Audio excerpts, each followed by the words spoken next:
vërtetojmë që si e marr peng. Jemi njerëz të lirë të cilët e duam demokracinë, Shqipërinë dhe Partinë Demokratike. Pas viteve 92, 93, 94, Fondacioni i Shoqërisë Hapur në mënyrë sistematike e ka goditur Shqipërinë, veçanërisht Partinë Demokratike. Qëllimi ishte të merrte peng pasuritë e Shqipërisë dhe në gjithë ne sot jemi dëshmitar që në çfarë faze, në çfarë situate kritike është shoqëria shqiptare. Është vërtet që sepse ka një diçka, dinamika e zhvillimit sjell zhvillim, por sot Shqipëria për hir të vërtetës është goditur aty ku aty ku një shoqëri ka dëshirë të mbjetojë. Familja, shpeshherë dhe ne kemi heshtur, dhe këtu duhet jemi koshient. Heshtja jonë për situatat saktuar në ka dhënë dhe pasoja. Ne kemi heshtur dhe kur u godit familja. Dikush mund thotë si u godit familja. Mjafton shikojmë sot, mbi 40% e shoqërisë shqiptare është larguar nga Shqipëria. Është larguar truri i shqiptarëve. Është larguar rinia, energjia, forca. Janë larguar zanaçit dhe profesionistët. Kjo tregon që ka patur një skenar të detajuar për të goditur shoqërinë shqiptare.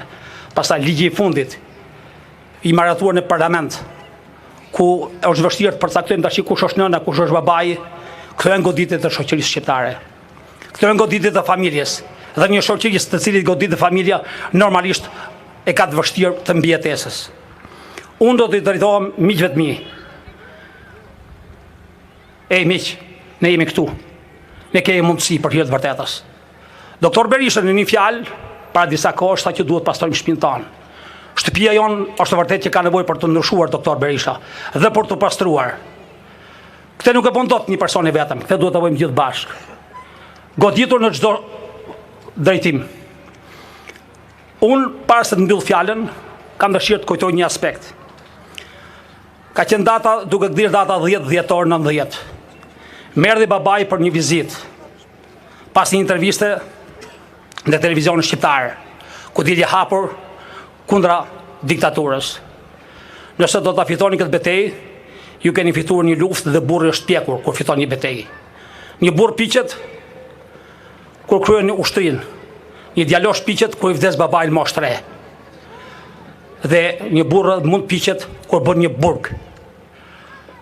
Ne disa faze i kemi kaluar, po jo çdo fazë ti ka treguar që e pjek burrin. Ne kemi nevojë për më shumë mirëkuptim me njëri tjetrin, për tolerancë, por dhe për të më qenë më të vendosur. Dhe e fundit fare, çfarë unë do të sugjeroja. Ka dhe një parim, në qoftë se një nga pjesëtarët e familjes në darkë televiz dhe kthehet mëngjes, ai nuk është më pjesëtar i familjes. Unë atë pjesëtar familjes e pastroj. Ne kemi nevojë të pastrohemi, doktor Berisha. Ne duhet të jemi vetvetja. Shqiptarët shpresojnë dhe besojnë tek ne. Mirënjohje dhe respekt gjithmonë. Figurës legjendare të Azem Hajdarit. Respekt dhe mirënjohje doktor Berishës, që atë lëvizje e ktheu i dha formë dhe i dha cilësi nga një lëvizje, nga një zemrim popullor në lëvizje politike dhe ne krijuam Partinë Demokratike. Respekt, mirënjohje për jetë Partisë Demokratike. Unë shpresoj sepse pranvera do të jetë e shkëlqyer, do të jetë shumë më shkëlqyer sa dhjetori 1990. Të gjithë bashkë do ja dalim. Nuk ka vend për me thonë që jemi pak, ne jemi shumë. Gjithë këto zemra këtu janë shumë të fuqishme. Ju falenderit, kam nderin të ftoj djalin e miku tim, Azem Hajdarin. Azem, ti je gjallë.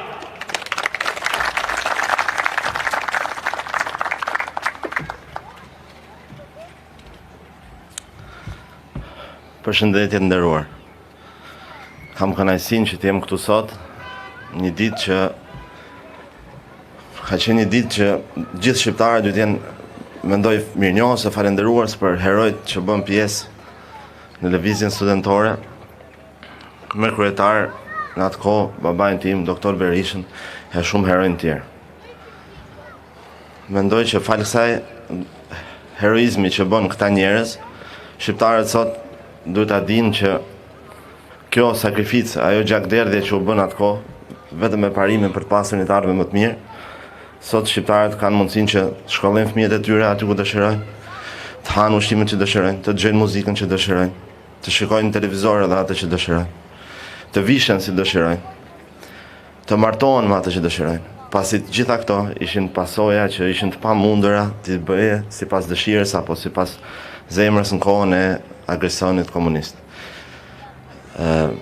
momenti kur babai im ishte në momentin më krucial, po themi, që mori hapin për të bërë drejtuesi lëvizje studentore, ishte një moment kur ai ishte fare i ri.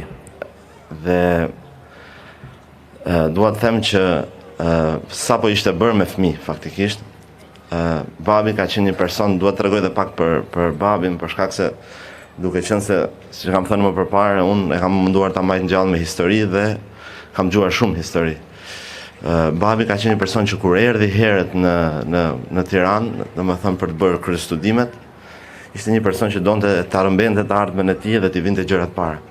Ai në atë kohë faktikisht, dua t'i them diçka, po them disi komike, ran dashuri me nënën time dhe si pasojë e agresionit komunist ajo detyru që në thonjza me dashurit përbashkët ta rëmbente atë dhe të largohej drejt tropojës. Pasi dashuria atyre ishte e pamjaftueshme për të bashkuar me njëri tjetrin fal agresionit komunist. Pra dua të them deri ku shkonte agresioni komunist në atë kohë që ti nuk mund ta ndiqe as zemrën tënde, as për të krijuar familjen që dëshiroje. Dhe dua të them që në momentin që ai krijoi familjen në Tropoj dhe u bë me fëmijë, ai u nis drejt Tiranës me ëndrrën që Shqipëria ishte një Shqipëri pluraliste, ishte një Shqipëri demokrate, ishte një Shqipëri ku shteti ishte në funksionin e njerëzve dhe jo të qeverisë dhe interesave të saj egoiste, po themi. Derisa gjyshi im Rahmet Past, duke qenë se ishte, po them, pasojë e kohës dhe brezave që jetonin në atë kohë të moshës gjyshit tim, e mendonte të pamundur që djali vet vinte në Tiranë dhe të vinte të hidhte poshtë bashkë me shokët e tij sistemin më agresiv që ka njohur, po them, Ballkani dhe Europa. Dhe ai thonte që lëri këto ëndra se bjerë ketë pamundur për ta bërë këtë gjë, edhe deri diku edhe qeshte dhe u tallte një formë ironike që më mirë shikoj një jetë më të sigurt për veten tënde. Por jo, Azemi nuk mendonte sot për sot dhe ishte një njeri që donte të mendonte më afatgjatë për veten, për shokët e tij, për familjen e tij dhe nuk e kishte konceptin e frikës. Azemi ishte me konceptin që frika nuk ndalon as vdekjen dhe as humbjen, por frika mund të ndalojë fitoren dhe frika mund të ndalojë jetën. Dhe Azemi u nis për në Tiranë, ku njohoi shokët e tij dhe vëllezërit e tij që bashkë me ta kalon një nga momentet më të vështira që mund kalonin njerëzit në atë kohë. Duke dalë para autoblindave, duke dalë para tanqeve, duke dalë para plumave, duke rrezikuar jetën e tij. Dhe në ditët kur kaosi i momentit që solli kjo situatë dhe studentët po themi u konfuzuan pak nga që ishin shumë njerëz, ishte shumë situatë impulsive. Studentët nuk po dinin nga drejtoheshin te pjesa që ku e dim ne që ti je me ne dhe ti mbron realisht interesat tona, dhe aty babai im hypi një shkallë më lart duke u kapte xhupat e shokëve të tij dhe la garant fëmijët e tij, Kirin dhe Rudinën, motrën dhe vllajën tim, duke thënë që unë lë garant fëmijët e mi janë aty, nëse unë ju tradhtoj juve, unë kam tradhtuar fëmijët e mi.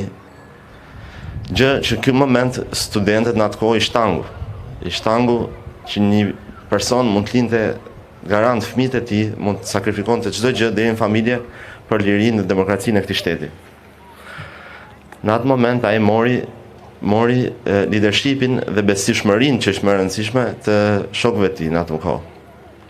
Por çfarë ndodhi në këtë moment? Në këtë moment babai më ngjiti shpinës së tij shumë përgjegjësi përsipër, gjë që ai ndoshta nga ana akademike i duhesha akoma dhe shumë më shumë punë për ta drejtuar këtë lëvizje. Dhe kujtoj me qeshur në një lloj forme historitë që më tregonte xhaxha im që babai jot, duke qenë se i ngjvuri shumë përgjegjësi për vetes përsipër dhe duhet të drejtonte në njëjtën kohë duhet ishte shumë akademik, gjë që ishte shumë e vështirë për atë kohë aq i ri sa ishte ai merrte në gjuhën popullore, po e themi kovë ose govat, dhe e vinte me ujë të ftohtë të këmbët e tij dhe mësonte gjithë natën dhe lexonte gjithë natën që mos ta zinte gjumi.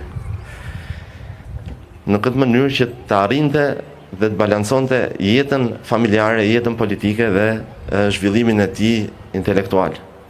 Dua të them që ai ishte një baba shumë i dashur sa që dikush mund të shikojë ose shumë mund të shikojnë vetëm anën politike, po Azemi si të ri shqiptar sot ishte një sportist, ishte një sportist i sportit mundjes, që sakrifikonte shumë dhe shkonte nga tropoja në Kukës në rinin e tij me motor për të bërë sport, për shkak se kushtet ishin të limituara.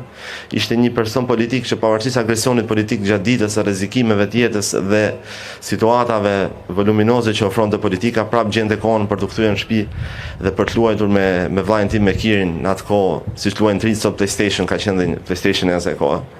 Dhe luante si të ishte një fëmijë për të bërë dhe një shok vllajt tim, aq shumë luanin se që nëna në erë mërziste dhe ja ulte dhe automatin e dritave tamam sikur ishin dy fëmijë të vegjël. Më pas, kur ai lente kohën e lirë me fëmijët, ai drejtohej përsëri politikës deri në orët e vona të natës, që ai priste, po themi deri në orën 2 të natës, gazetën e ditës së nesërme për ta lexuar dhe për të qenë i përgatitur që t'u zgjonte herët në mëngjes në orën 6 ose 7 të mëngjesit, ku ai priste njerëzit në derën e shtëpisë që u bënin rresht për të diskutuar mbi hallet që këta njerëz kishin, që ai përjetonte sikur të ishin hallet e veta. Dua të them që të rinjt sot nuk kanë asgjë, as më pak as më shumë se ç'kishte Azem Hajdari. E vetmja gjë që është në lojë është shpërqendrimi. Dua të them për gjithë ata të rinj që mendojnë që vota ime s'bën ndryshim, një votë s'bën ndryshim, ose ç'a ndryshimi bën po dola në protestë, ose ç'a ndryshimi bëra po bëra unë këtë gjë se unë një person jam. Nga një person bëhen 2, nga 2 bëhen 3, dhe jo vota, dhe jo dalja në proteste, dhe jo këtë gjëra, po edhe një diskutim në një grup mbi 3 veta, ku njerëzit diskutojnë për hallet dhe problemet e veta dhe për të përmirësuar veten, shoqërinë e tyre dhe kushtet, bën një ndryshim shumë të madh. Kujtojnë të ditë bashkë me ju herojt e asaj kohe, që ishte babai im, ju falenderoj që bëni pjesë këtu sot, dhe mbajmë për herë kujtimin gjallë dhe ndjekim të njëjtat ideale, jo për veten tonë, po për fëmijët tanë, për nipërit tanë, për mbesat tanë, për shtetin tonë dhe për të ardhmen tonë, që mendoj që do jetë e sigurt nëse ne vazhdojmë luftojmë. Ju falenderoj shumë dhe ftoj një nga personazhet më kyç të asaj kohe, doktor Sali Berishën, marrë fjalën. Faleminderit.